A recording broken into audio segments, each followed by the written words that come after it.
Yes ఇదే వేదిక మీద ప్రస్తుతం నాతో పాటు డేవిడ్సన్ ఫార్మాస్యూటికల్స్ ఎండి ఆకుల శ్రీనివాస్ గారు ఉన్నారు. వారితో మాట్లాడదాం. సార్ శ్రీనివాస్ గారు నమస్తే సార్. సార్ శ్రీనివాస్ గారు మీకు అంటే ఎలా అనిపిస్తుంది ఇవాళ హైదరాబాద్ హైటెక్స్ లో ఈ APTA global business conference event జరుపుకోవడం? చాలా ఎక్సలెంట్ అండి. ఇది తెలుగు పీపుల్కి ఒక గోల్డెన్ ఆపర్చునిటీ. ఈ ఆపర్చునిటీ మనం యూటిలైజ్ చేసుకుంటూ ఎంటైర్ ది గ్లోబ్లో మనం ఎటువంటి బిజినెస్ ఆపర్చునిటీస్ ఉన్నాయో ఆపర్చునిటీ మనం ఎక్కడో దగ్గర ట్రై చేసేదానికన్నా అన్ని ఆపర్చునిటీస్ అన్ని అవకాశాలు ఇక్కడ మనకు కనబడుతున్నాయి ఆప్తాలో.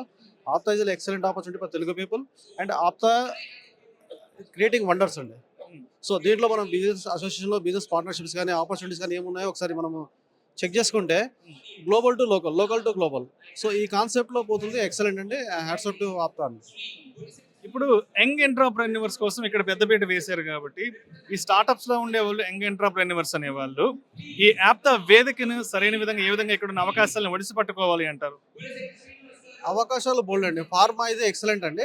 నా లైన్లో చెప్పాలంటే ఫార్మా ఇది ఎక్సలెంట్ ఆపర్చునిటీస్ ఉన్నాయి. దీంట్లో అవకాశాలు కోకలండి. పాపులేషన్ ఉన్నంత వరకు ఫార్మా అనేది ఎక్సలెంట్ అండి. సో దీంట్లో యంగ్ ఎంటర్‌ప్రెన్యూర్స్కి ఈ సిడిఎంఓ కానీ, సిఆర్ఎంఓ కానీ, ఫార్మా ఎక్స్పోర్ట్స్ కానీ, డొమెస్టిక్లో కానీ మన పాపులేషన్కి డొమెస్టిక్లో యూజ్ ఆపర్చునిటీస్ ఉన్నాయి. ఎటువంటి ఆపర్చునిటీ అయినా మనం తీసుకోవాలంటే చాలా ఆపర్చునిటీ అండి. మనకు ఆప్తా యొక్క డైరెక్షన్లో కొంత మనం అక్కడ కనెక్టివిటీ తీసుకొని తీసుకొని ముందుకు వెళ్తా ఉంటే బాగుందండి.